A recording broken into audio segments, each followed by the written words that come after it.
Okay, let me share the screen.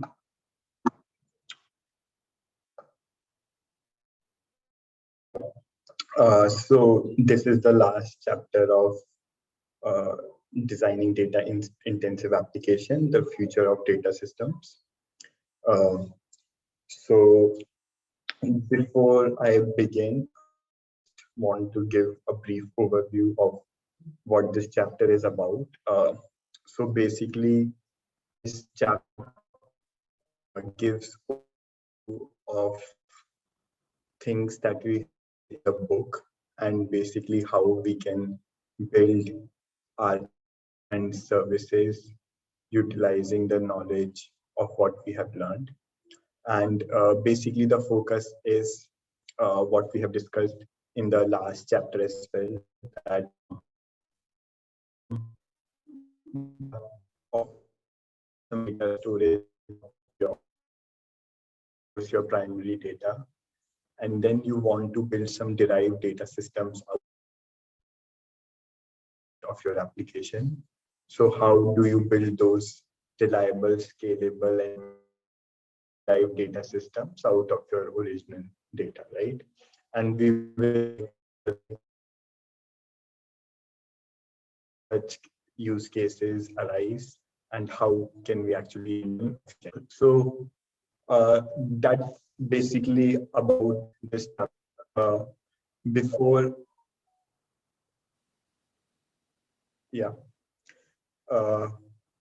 so before I move in, just one has You're breaking a little bit, of building derived data.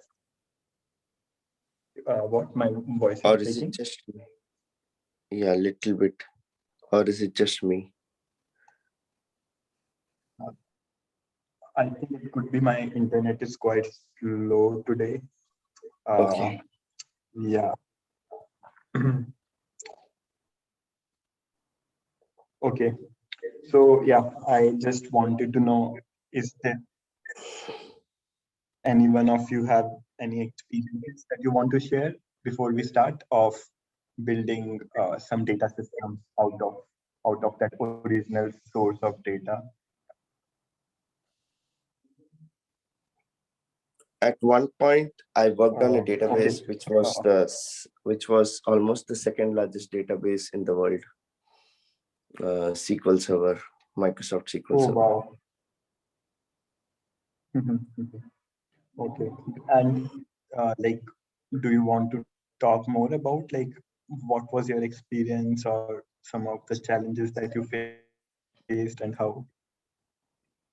Yeah, I can do that once we are coming to an end. Yeah, basically Okay. major. Yeah, I'll Okay. talk when the situation comes. Yeah. Okay. Great. So the first section is data integration.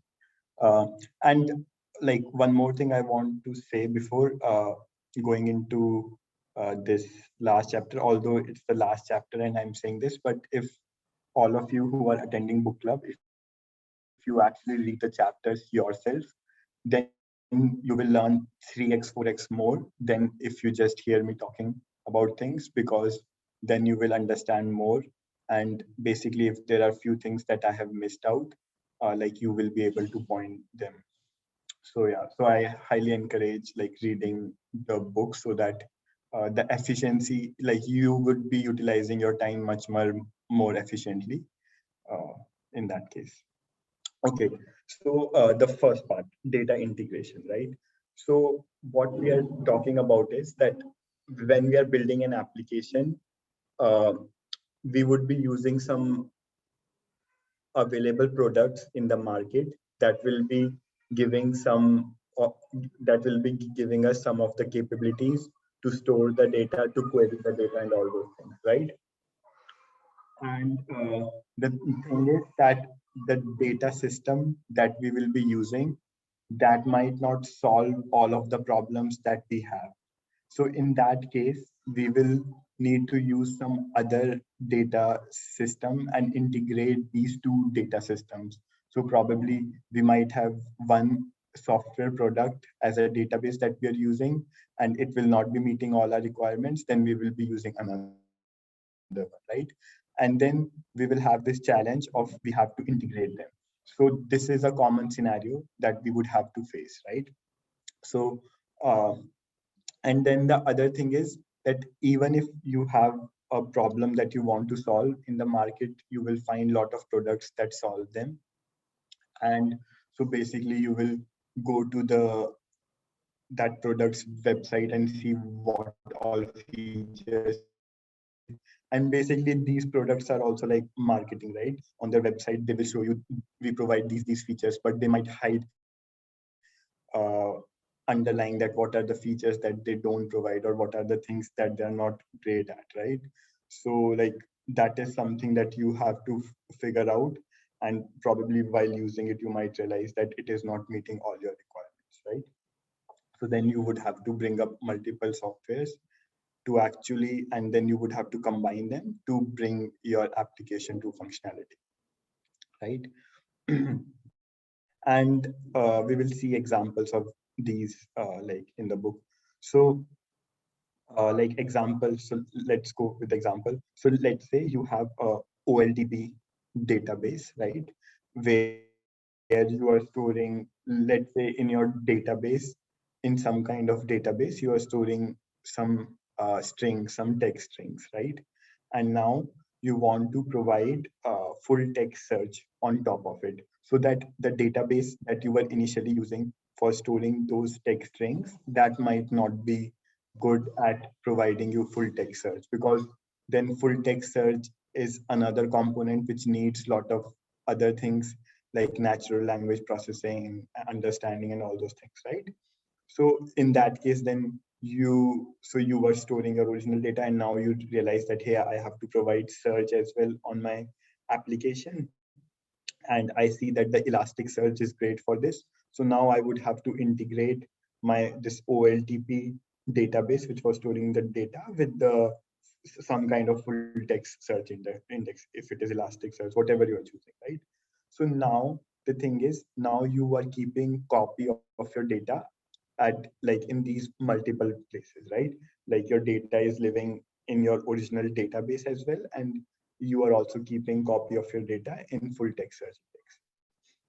So another examples are like when you have some original data and you are running some streaming process, analytics process, then you are looking at your original data and you are like building some analytics out of it, right?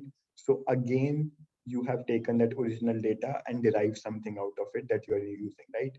Or like, let's take a simple example of cache, right? Cache is also something that you had an original piece of data, and out of that you took out that what were the frequently used things out of your data, right? Let's say your cache was based on that. So then again, this is another copy of your data. Your cache is another copy of your data that you are maintaining, right? So probably your database might not be good at providing the caching service, and you are using some uh, other software product which is good at caching, and you're using those services, right?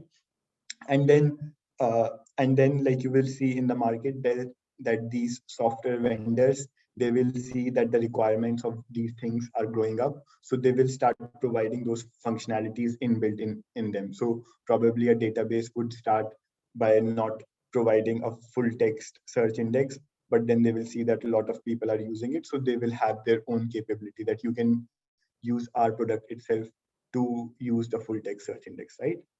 So these are the things that like will happen in a life cycle of an application developer when he's building an application, right? So now the challenge is that now you have these multiple systems. How do you keep these multiple systems in sync, right?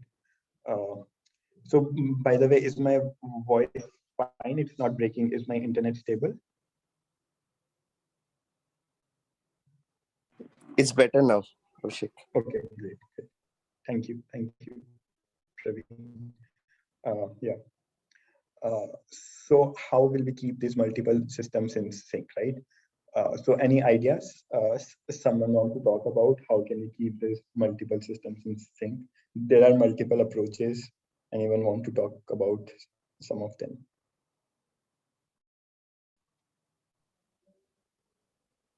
One approach is to always have a one master copy, and others will all be kind of like a read-only copies, where you want to do, and you'll just process it that way.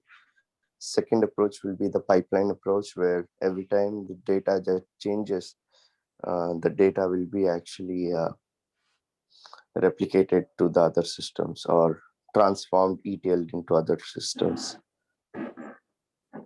Right. Yeah, that's correct. So the first approach which you said was you said to maintain read-only copies of the data. Is that what you're saying?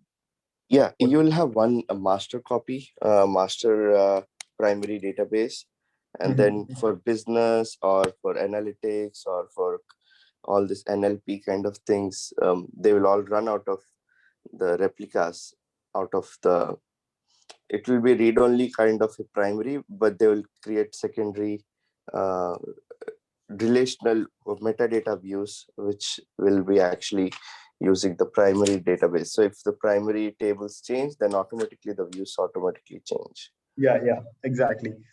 Definitely. And this is the requirement. And yes, and now like we're talking about that, now we are building this secondary system. So how do we keep the system in sync? Because they should be in sync, that if our master copy of the database changes, then all the derived data sets which are derived out of it, they should also get updated, right? They should also have updated information. Yeah, otherwise, if you, for a naive people, you copy the data and do all the transformations, it will work for some time, but very soon, if there is some error in the, or there's a defect in the database or column changes or something, very soon all the secondary or whoever business people are using the data gets stale or bad, and then they have to come back again. What got changed, what data got changed, and things like that. Yeah. Can I ask here, sorry for interrupting, how can it will help us to do full text search? Yeah, as I understand the idea to have multiple copies, some kind of replication, yeah, but I cannot understand how it will help us to build full text search index. Could you please explain? In this, okay, that's a good question. So let's go deeper into this. Let me try to explain. So let's say, like, I'll give an example, and like we'll discuss about it, that why would we need a like secondary system to store full text search index, right? So let's say I have some machines, right? So these are my machines, and in these machines, let's say in each machine, so just to simplify, for each machine, i'm I'm providing a service. Overall machine is providing a service, and in each machine I'm providing a service to Hey Abhishek, we are not able to hear you.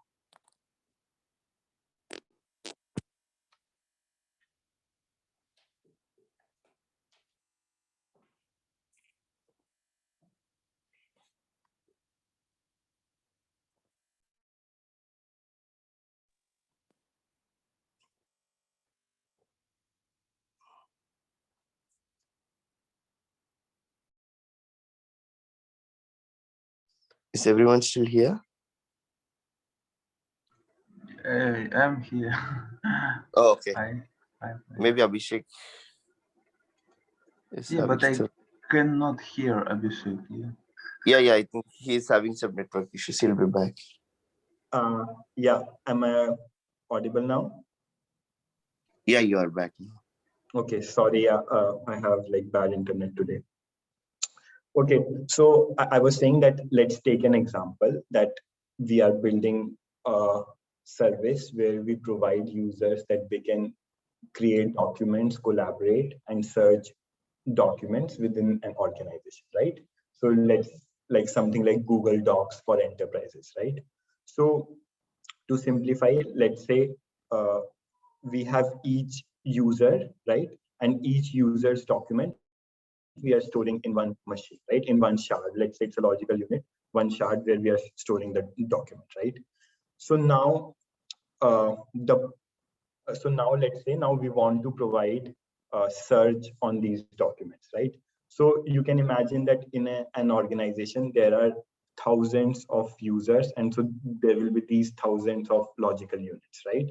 And each one have the documents of that users. So how would we build a service that can efficiently, quickly provide search on top of it? So like, let's take an example. So in this, like each user document, right? Each user has some document. Now, if I'm searching for some term, let's say details, if I don't have a search index pre-built, basically I have to go on each of the shards and search where a document and then return those results to the user. And basically fanning out to so many shards will be very expensive, right? Let's take this second example. Second example is that uh, search index, right? And that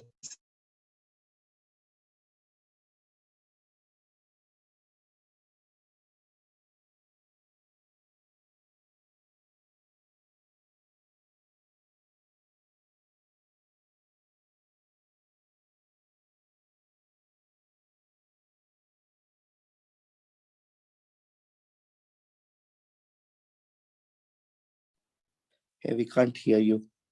We lost you again.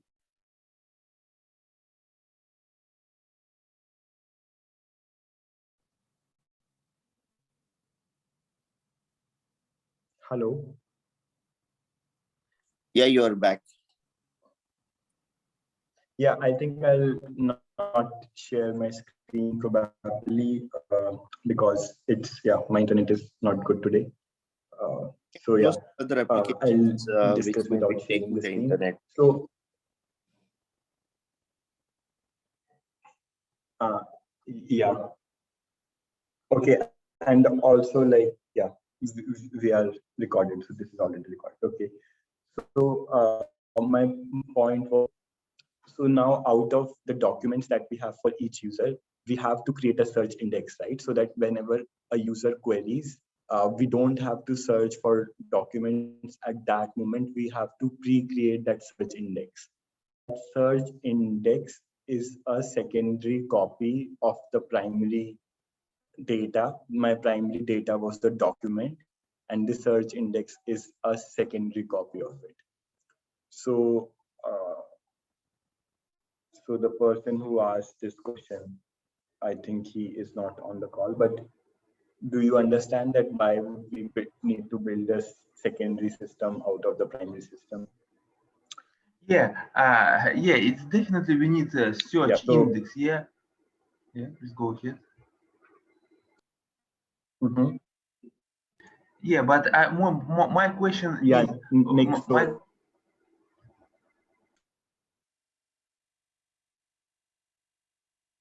yeah, you go ahead, Nick.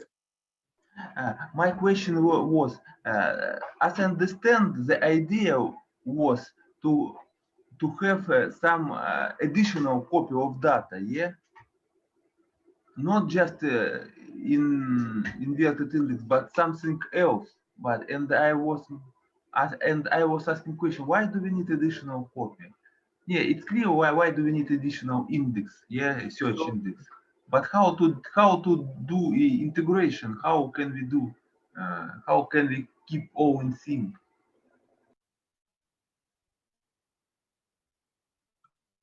Okay, so basically one point is that this search index itself, it's a secondary copy of the data. Do you understand this, that this is a secondary copy? Because okay. We had like original document will be Okay, and it means the idea to have additional read-only copy, which is the inverted index, yeah? Yeah, right. Now the point is, how will we keep that in sync, right?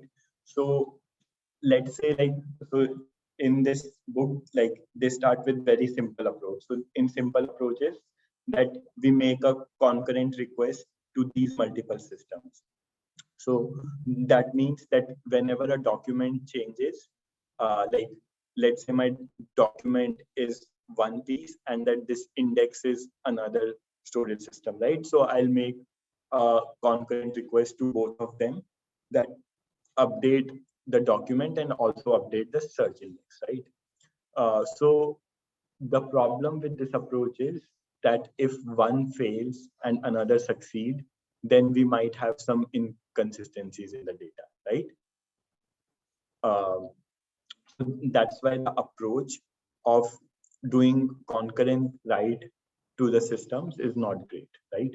So the other approach is that you treat one of your data systems as the primary copy, and then you funnel all your user requests through this single system, and this single system will decide the order of writes, and then all derived representations of your data will uh, process the messages that this primary data system gives you, and then they will apply to it. So basically, when a document changes, whatever is order of changes, they are first applied to the primary copy, and once they're applied to the primary copy, the user is returned that his document is updated. And synchronously, the log of these messages is kept somewhere. Then all secondary data system, they will process this log of messages, apply it to themselves, and update themselves, right? So this is another approach. And this is basically the best approach. The another approach is in distributed transactions. But we have discussed, right, what is the problem with distributed transaction. So with distributed transaction, we will not have a problem that one is succeeding or one is failing. We are done with that problem. But the problem is that, like, integrating heterogeneous systems through distributed transaction, it is very slow process, right? uh, and and it might be possible that your secondary system was not so important, but if it is down or if it is slow, then basically your overall is down, because for distributed transaction to happen, all of your systems should be up and running and healthy so that your transaction can succeed.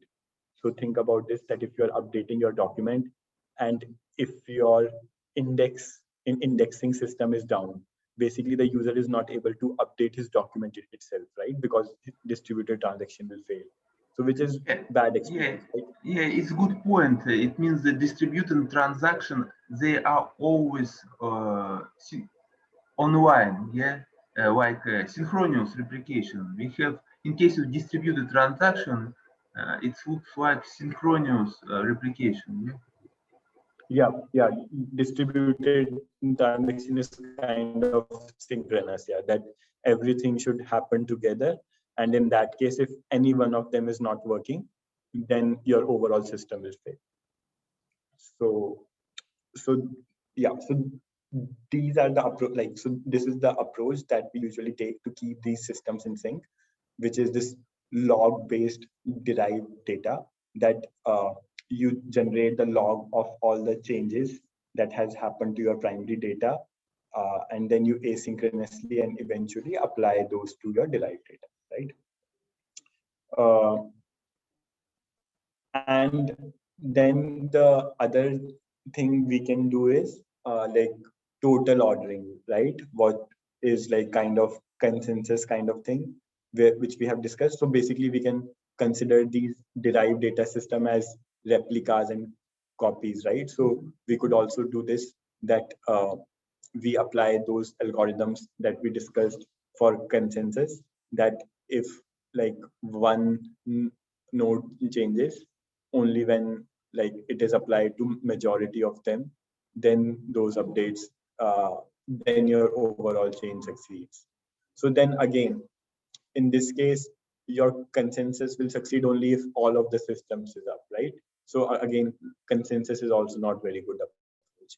And then another thing that we have also discussed in the last session, that these consensus algorithms, they are only good for uh, for systems which have write throughput of only single node.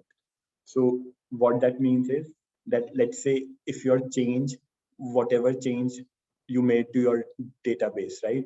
So basically your database had multiple tables and your change was affecting two tables, right?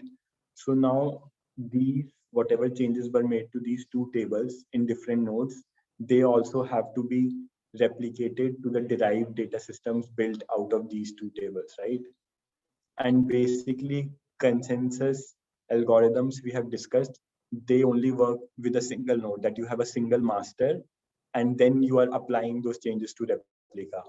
But these scenarios where like your change is affecting two nodes or three nodes and then they have to be replicated to all of the derived data systems, that is not what consensus algorithms have been designed for.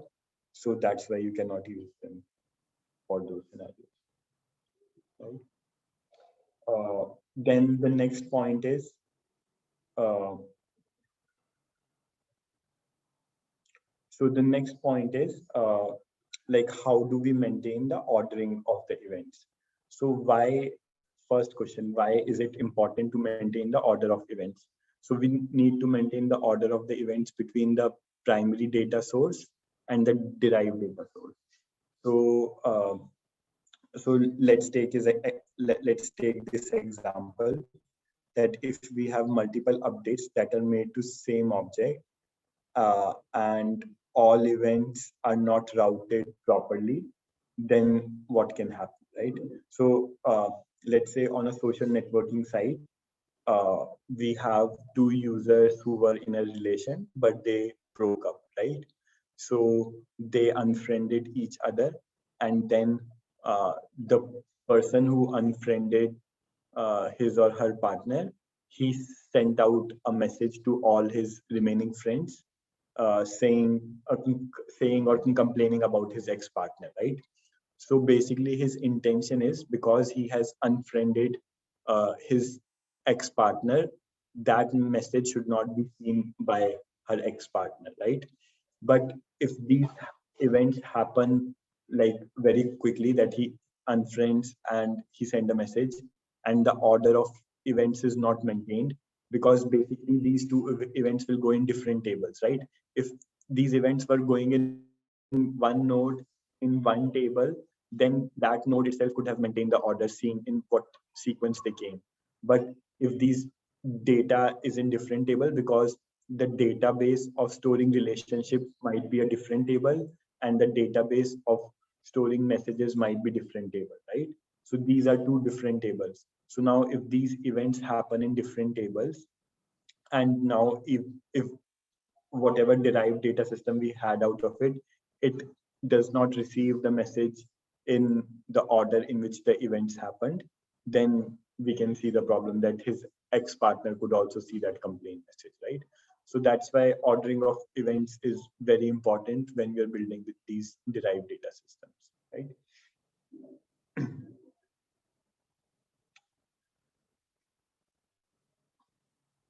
Any comments so far?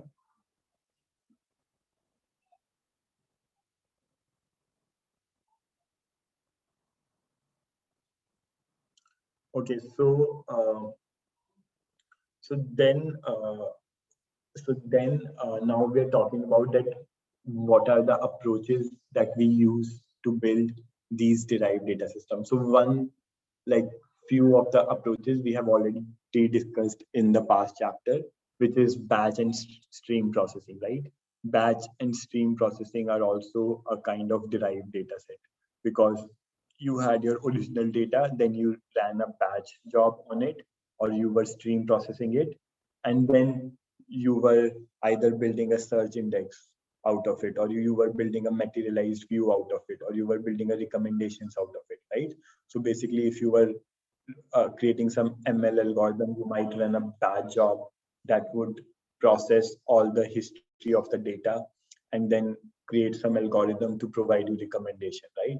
So this recommendation is a derived data set, and it was built out of batch processing, right?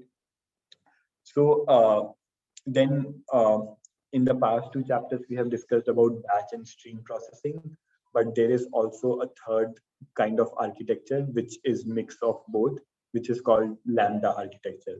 So I have not used Lambda architecture. I have only read about it in the book. Has anyone ever used Lambda architecture?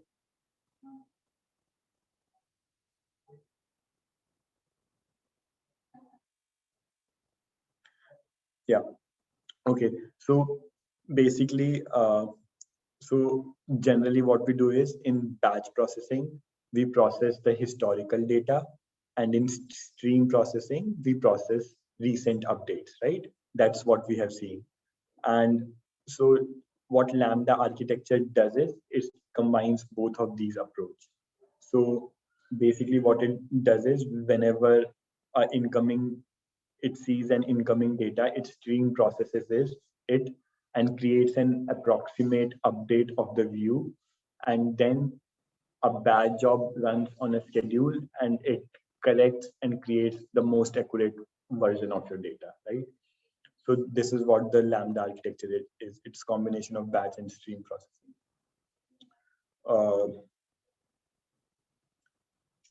So yeah. Okay. Then the next section in this book is Unbundling Databases. And let me try to share my screen again and see if things work, so that at least you guys know what I'm talking. Okay. So then the next next thing that the book is talking about is unbundling databases. So uh, like there are three kind of things that you will see which are very similar, and also they have some differences, which is database, a Hadoop, and operating system. So they all three perform similar functions, right? The database also lets you store data and then query it. Hadoop also lets you store some file in a distributed file system and then read and write those files. Similarly, operating system also allows you to store some data in the form of files and then query those files, right? So what is the difference between the approach, the fundamental approach that these three systems of data storage and retrieval have taken? So let's first see the difference between an operating system and a database. So with operating system, we are looking at Unix file system, and database is some relational database, right? So so what you will see is that these relational databases, they will provide you high level languages to query your data, and they will hide all the implementation details of how they are actually storing and processing your query. So they are like much higher level languages of processing and storing your data. Whereas Unix, these file systems, they provide you a fairly low level hardware abstraction where you can process your files, and then you can build like small functions out of it and then join them through pipe operators. And you can use that low level abstraction to actually write your own systems to build a larger system out of it, right? So like an example, like in a relational DB, if you want to basically search for something, right? Or if you want to search for a file, it is much easier. You can just query using SQL and then query. Whereas in Unix system, probably Unix system might provide some kind of basic search functionality, but you might have to write on your own, like how you want to process it and actually which folders you want to search in, all those things, right? So you might have to write a small program by yourself that search in this directory or search in this folder and then actually get me results. Whereas in SQL, you can just write where clause and all those things and do it yourself, right? So yeah, so like Unix has then these pipes where you can combine your like these small programs that do what you want to do, and databases have the SQL which can help you write whatever you want to write, right? And then the difference between like a file system and Hadoop is that this file system is only limited to a single machine, whereas Hadoop is a distributed file system, right? So and then so basically it provides then it provides you like map reduce and all those functionalities where you can write those programs to process your files and your data, right? So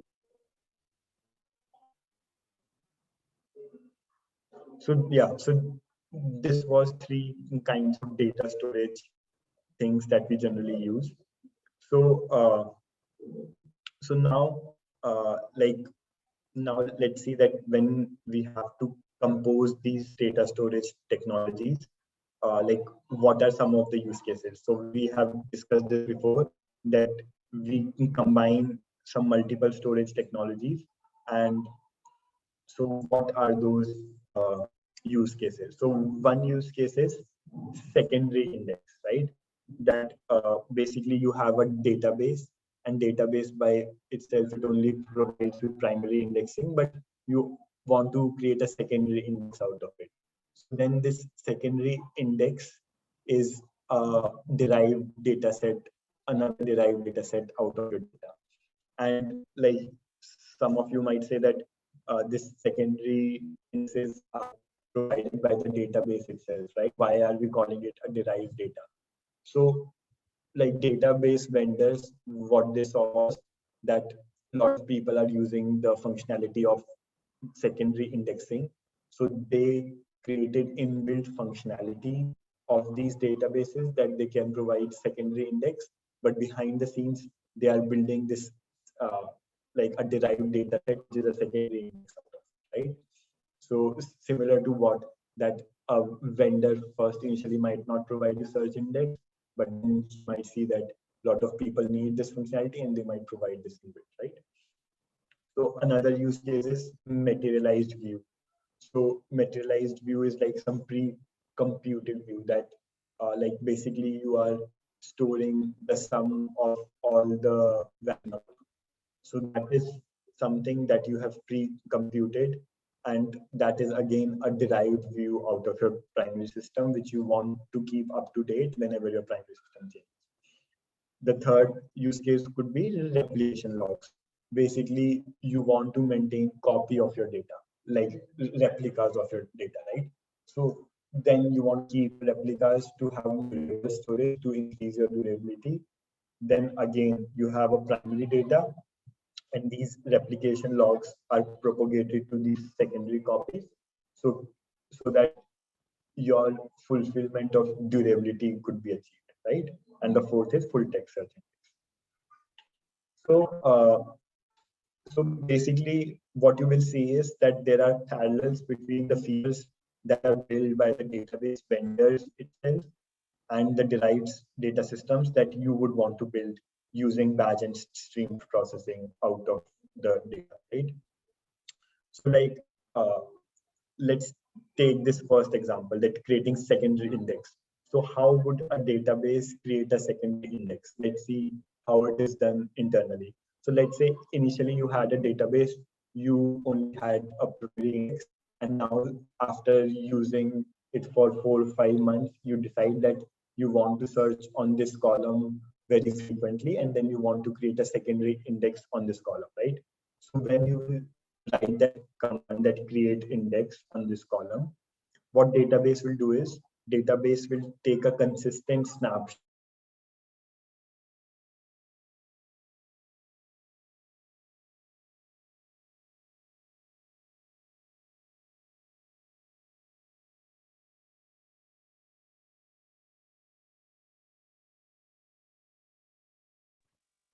Hello. Yeah, my internet broke again. Up till what point were you guys able to hear?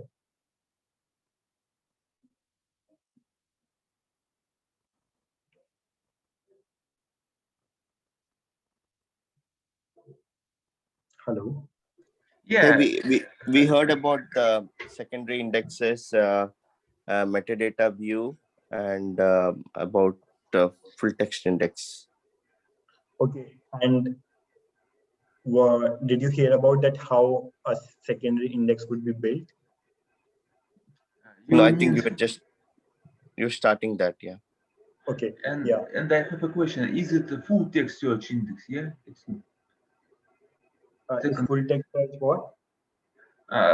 Full text search index. It's not just simple B-tree index. Yeah, it's something more. No, or no? Yeah, it is also an index, but it is a more complicated index to build. So let me explain how a simple secondary index is built, and then we can talk about what will be the difference between full text search index. Oh, So, okay. let's see like how a database is implementing this functionality of building a secondary index. So I was giving this example. Let's say you have a database, you were using it for 5 months, and then after 5 months, you realize that I often query on this column a lot, and it will be useful if this column is indexed as well, right? So that my queries are faster. So you will create a secondary index on it. So you will write that create secondary index on this column. So what database will do, how actually it will create secondary indexes, it will take a consistent snapshot of the database, right, at some particular time. Then it will pick the column which you wanted to index. It will sort all the values in that column, and then that sorted whatever data structure it creates, either B-tree or something, that is the index, and that sorted index will be stored somewhere, right? And now, while it was doing this, there might be some backlogs of writes which happened between the time the snapshot was taken and this process complete. So it will take the logs of all the changes that happened and apply that to the index, right? So this is how the database would have created a secondary index, right? And this secondary B tree, like this B tree, which is the sorted index, that is your secondary system. So now the question that how a search index would have been made. So like overall the process, we can say it's similar, but it will have much more steps, much more complicated steps, that basically a database might have to take a snapshot. Then basically all the complexities involved, that how it sorts the document so that it can easily get what you want to get, right? So basically the database would have to split the document into words, into tokens, right? And then those tokens have to be like normalized. And then like it would have to probably apply some machine learning to add synonyms and all out of for those documents, right? And then it will create an inverted index out of it. So, and then basically whatever is that inverted index, that will be stored as that index of a full text search, right? So overall, all the complexity, any type of indexing you are creating, it is that how the data is sorted and stored so that it can be searched for, but the remaining steps remains kind of similar, right? You mean that the database have to update now both object, yeah, and table and index, yeah, after we have been created an index. Do you mean this? Yeah. Yeah. So after the database has created that index, then it also needs to update that index. Yeah, that's right. And basically, so whenever that whatever column or something that you have updated, uh, it will also need to apply that update to the index. So I was talking about that initially at the first place, how an index is built. Either you created the index from day one. If you created the index from day one, then basically the process is that everything is a new change. So whatever new change comes, database has to apply to that index. But another thing that could happen is that you are creating an index on day 5. So if you are creating an index on day 5, first it has to process the data that already existed. So in that case, it will take a snapshot of the data. It will then sort those fields and create the index. And then once the index is there, then the process is similar to what would happen on a day 1, that any updates which happens to the database, it needs to propagate those updates to this index as well and update the index. Yeah, Right? yeah, sorry for interrupting, but I suppose that when we create secondary index first time, we have two options. Yeah, one which you described, yeah, sort data and create index. And another option, just go through the old data which we have so far and just insert by one row in empty index. Yeah, it's another approach, but I mean, let's say we I have 1 did million not. records. Yeah, Can you repeat this other approach? yeah, let's say we have 1 million rows. Yeah, when we want to build a secondary index. The second approach just create empty index, yeah, which has no rows, and then replay or insert to this index 1 million to do 1 million inserts. Yeah, like go through the all rows we have been inserted so far and just insert. And as I understand, database do sorting just to make some kind of optimization, because if we will insert row by row, right, like replay process, it will take more time to insert because we will not be able to batch and we will not, it will more costly for us. Yeah, but there is two options: sort and replay by one row. Yeah, what do you think, guys? So are you saying that is the index built row by row, or like it is taking the batch of those rows and then creating an index? Are you saying that these two approaches? Yeah, row by row or sort everything and build index based on sorted data, or replay insert row by row. Yeah. I mean, those are the optimizations that the database can take, that either it can, yeah, like what you're saying, either it is row by row or it is like in batch. So yeah, so basically let's abstract out that thing, but basically we are saying that the database is creating index in some way by processing all the records that exist for that column, and maybe database can do some optimization that how it processes those rows in that column, and then its job is to create the index out of it and to keep that index up to date whenever there are any updates to the database, right? Yeah, right. Thank you very much. Hey, Yeah. hi, I joined late. Can you repeat the question? The topic we are discussing. Okay, so yeah, anyone wants to describe what is the topic we are discussing, so that it's not just me who is speaking?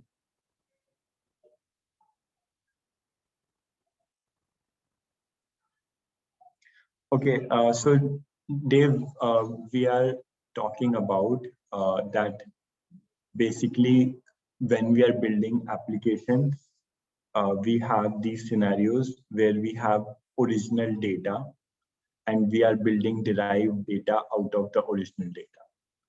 And so the topic we are discussing is how do we build this derived data from original data, and how do we keep that derived data in sync when the original data updates or changes. So one of the examples that we were talking about derived data is secondary index. So secondary index is also a derived data out of your primary table, out of your primary rows and columns. So how do we build that secondary index? How does database actually build this? And how database keeps it up to date? So one question, how, like, I means like, okay, it's not a primary index on the data, but it's a secondary index, right? But it is still inside that database. So what are the challenges we are looking here to understand? So the challenge is that basically, if you will see, your secondary index is another copy of your data. And like database has, so that index, so database would be creating some B tree or some kind of structure which sorts the rows in the column, and it creates a B tree or something out of it, which when a user is searching, it can quickly look up in the B tree and find where that row exists, right? So a database has created another, like it would be storing the primary data, what the data is, and then has also created another data structure out of it, right? Like basically, if you're solving some programming questions and all, like you would have, like, let's say you have your data in linked list, right?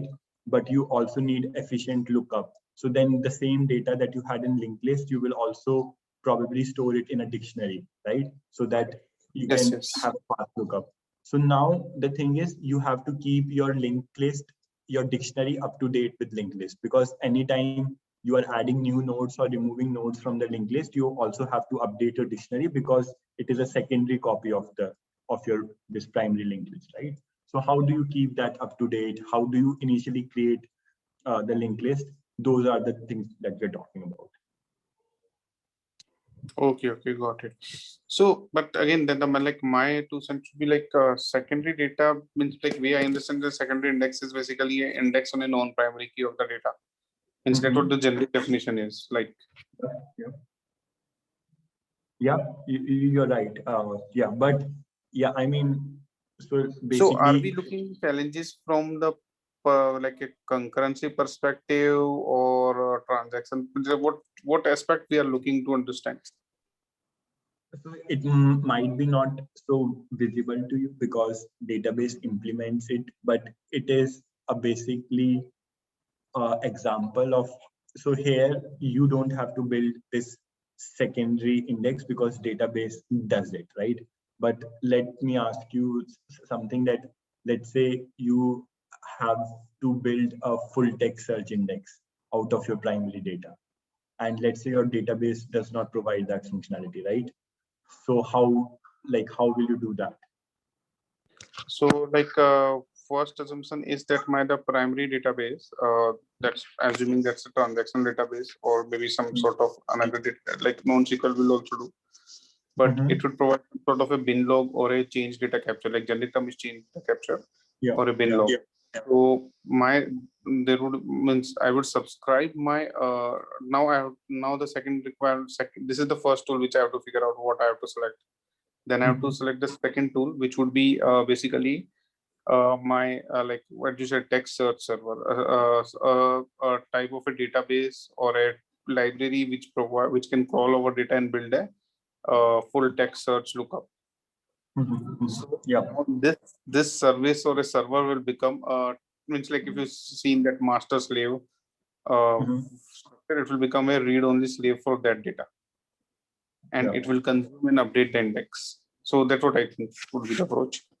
So normally like newer databases are supporting change data capture out of box, so we don't have to do much. Like but like few time back when I worked on MySQL, there was like open source library which used to parse the event from MySQL bin log, and then we used to push it in Kafka, and like Kafka used to broadcast it to every other system so they can be consumed, like making basically replication of a MySQL at a firm-wide or organization level scalable. Then you can means each all those subscribers can build their own type of indexes and do all kind of operations. Awesome. That's exactly. So one of the approaches using the change data capture, which database provides to basically create this secondary copy, which is your full text search index, right? And so like then the other challenges that are discussed here is So how will you keep the order of the events? So the change data capture will be giving you events, right? And how will you maintain the order of the events? And then the other thing is, how will you make it fault intolerant? Because if like your system, whatever you are, so first question is, where will you be storing these events? So whatever these change data capture events arise, you might be storing them somewhere, right? Because your consumer might not always be available to process these changes, right? So you have to store them in some buffer or some queue, right? And So then there are two places for to store. Okay, go ahead, please. yeah, and then I was saying that if these system fails, let's say if your secondary copy fails and then it recovers after some time, then how will you like take all the history of the events that it has missed and apply it to itself so it is up to date with the master, right? So all these kind of problems.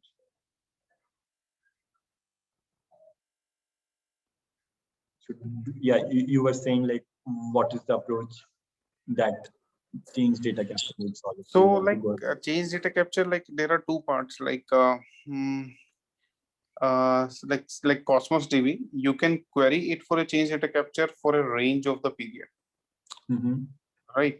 So what happens is, let's say my service is consuming the change data capture, it went down. Let's say, so now some DB provides this replay capability of their bin log or change data captures. Because anyhow, DB itself is relying on those replications, right? Means it's not something like we have to build out. Means when I would develop a system like this, I won't build it myself. Again, this is a hard problem. And if I already get something production ready, already available, tested by like all other applications. So for example, bin log in MySQL or maybe change data capture in some other DB, which is they are providing out of box. So they normally have a capability to replay the log. Because they are solving the same problem when their slave goes down, how it gets up to the speed when it comes back to the master. Yeah, makes sense. Yeah, that's awesome. So you are saying that database itself is like doing all the task of storing those logs reliably, right? And as a consumer, you just have to ask the database that give me these bin logs in this duration, and it will provide you those logs, right? Yeah. So service which is consuming maybe this full text server which is consuming, right? It's the capability we want to make sure that it should have is the last event ID it consumed successfully. If we know that, if it goes down, we can bring it up and it can query back to the database. Okay, I need all the events from this. Yeah. From this point.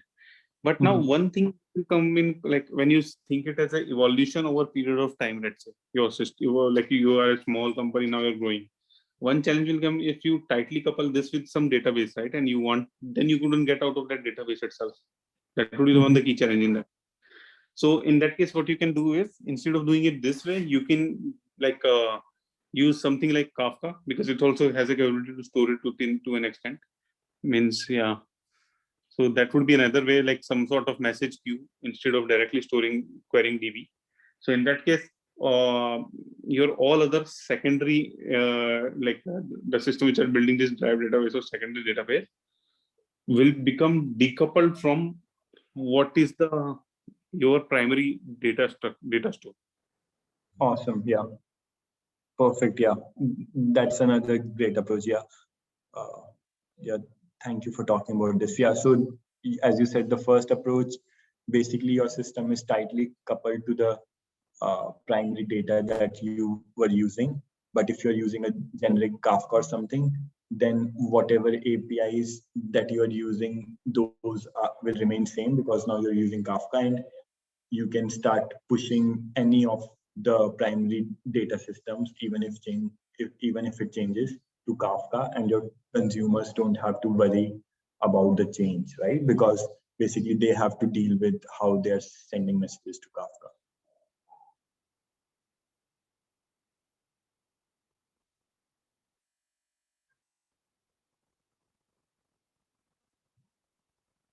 Yes, yes. Okay. Yeah. So so moving ahead. So yes. Uh, so basically, what now we are talking about in the book is, so these primary data system and these derived data system, multiple derived data systems that we have, they all could be considered as a meta database. So data flow across entire organization with multiple systems built out of original DB, they all start to look like one huge database, right? And these batch processing, stream processing, or ETL processes that transports data from one place to another, they act like database subsystems that were similar to keeping the index or materialized view out up to date, right? So, uh, so then like we can say that these batch and stream processes that we are building, they are kind of elaborate implementation of what databases have stored procedure, triggers, or materialized views, right? So whatever database have these inbuilt functionalities, we have built these batch and stream processings to meet our demands, right? Uh, and so like some of these derived data systems, they can be part and functionality of the database, or sometimes they might be provided by some another software, and then we would have to integrate these, right? And there could be different teams who are building these different systems, and they're integrating and talking to each other to keep their systems up to date, right? So for example, there would be one team which will be storing the primary copy of the documents, and their responsibility is to see that service is healthy. There could be another team which is working on full text search index, and their responsibility would be that, right? So in an organization, this kind of division also helps dividing the work between the teams and making sure overall your product works well, right? So then the author has mentioned that in future, like uh, because this chapter is about future of data systems, we could see two types of data systems emerging. Uh, so one is federated databases and another is unbundled databases.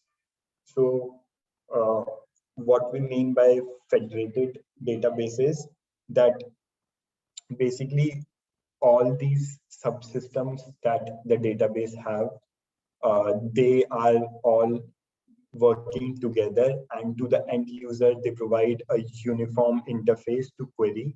So basically, this system has unified the reads and all the complexities behind how to keep these systems integrated together and working together. That is hidden from the user, right? So these kind of systems, the example is these traditional relational DBs, where they do all the complexities of building the index and all those things. And as a user of these DBs, we can just write high-level SQL queries. So, and we can query whatever we want to query, right?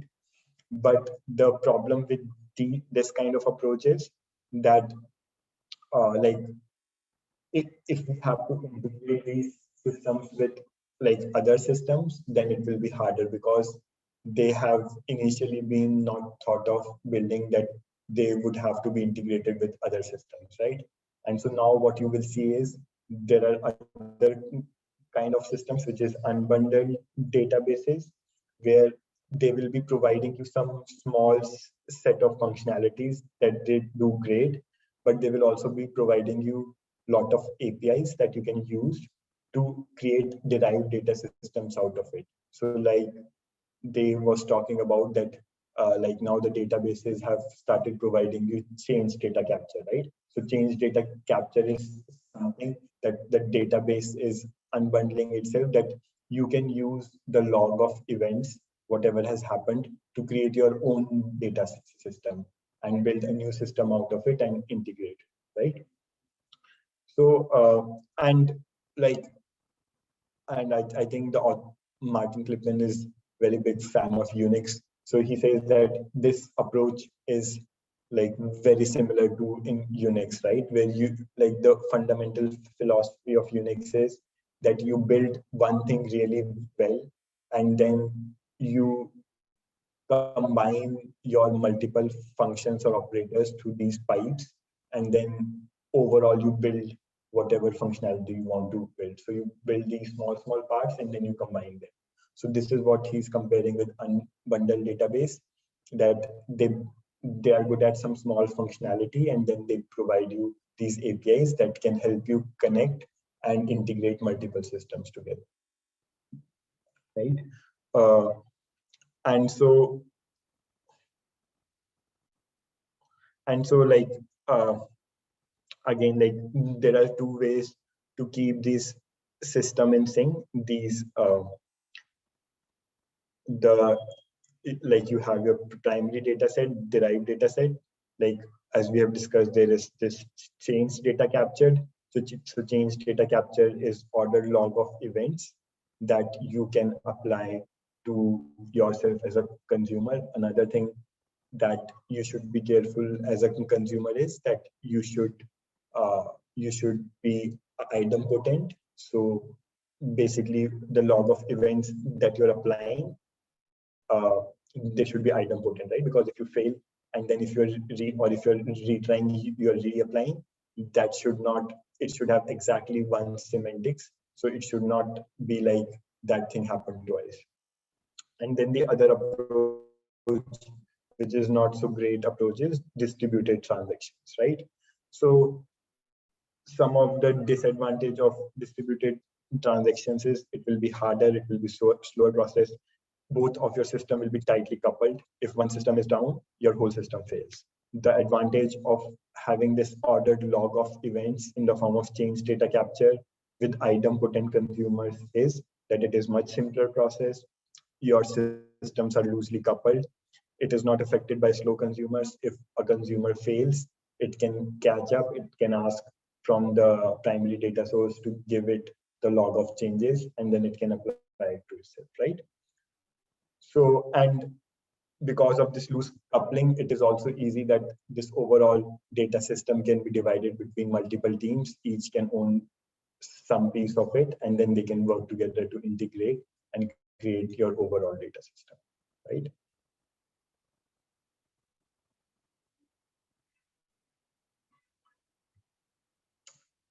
Uh, yeah, so I think this was mainly about like how you build these derived data systems. The next topic which has been discussed in the book is about data flow. So data flow here is that basically uh, like the example given is of spreadsheets, right? That in spreadsheets, when you are applying a formula on a cell, right? So when any of those input cells updates, the cell which has the formula automatically updates, right? So this process of data flow, where if any field in the database changes, it should trigger an event, and all the consumers should be notified that this event happened.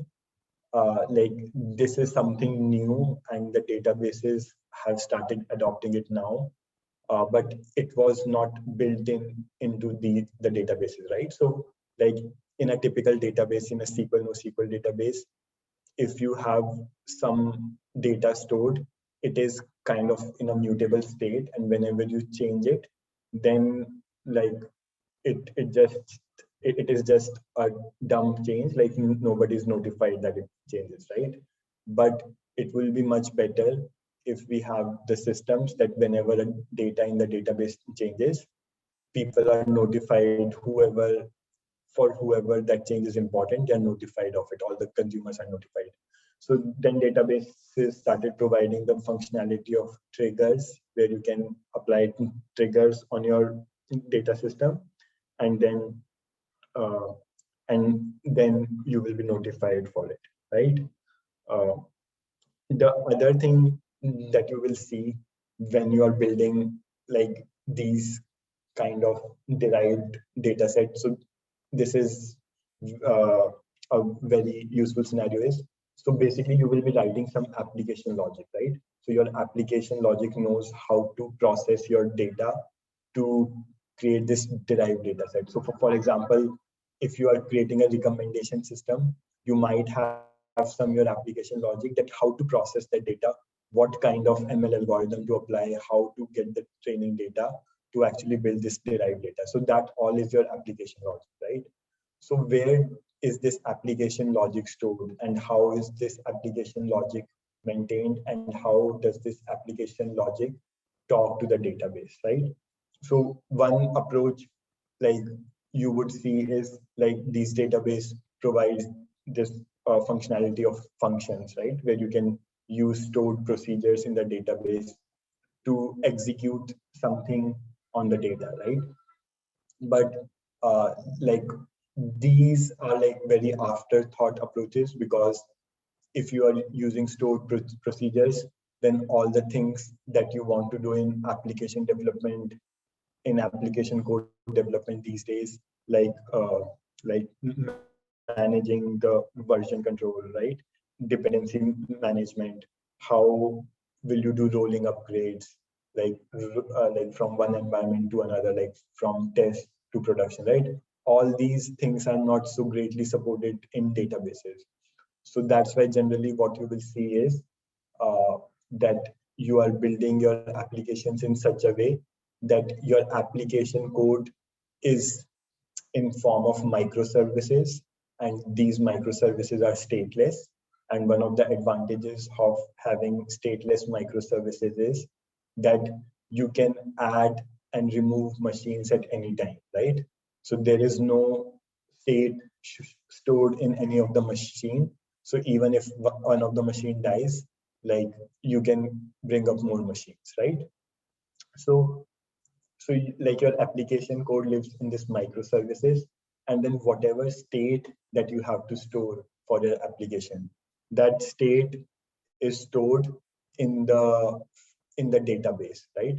Because you would also need to store some state, right? You are not storing that state locally on that machine, because you are saying that you want to keep your service stateless and your machine can die.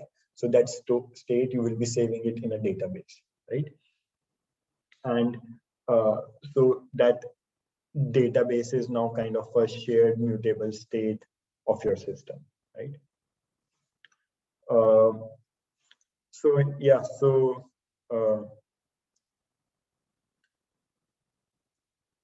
then the last section in this part is that interplay between the state change and application code. So which is that instead of treating database as a passive variable, application wants to react to state changes that happen to this database, right? And so, like as we have discussed, so database generally provide this functionality of trigger which fires when the state of data changes. And the like in the scenario of like getting these events of state changes, two things are important: order of messages is important, and fault tolerance is important. So if you are using any traditional kind of messaging queues which store these events, so let's say you're storing these events in some queue, if you're using those traditional kind of queues which store these events in memory, or which do not uh, maintain the order of the events, then you are in problem, because order of this events is important and fault tolerance is also important. So you have to use log-based queues, and one of the example is Kafka, which allows you to store your all the messages in the your events in the form of messages durably, so that even if the machine dies, like you have a copy of the data, and also it maintains the order of your message, right? Yeah, so I think that's it I want to discuss for today. In the next section, we will discuss about observing the derived state. So basically, where does this derived state lives in the entire data flow in an organization? And then another two topics are aiming for correctness and doing the right thing. So let's discuss these topics in the next section.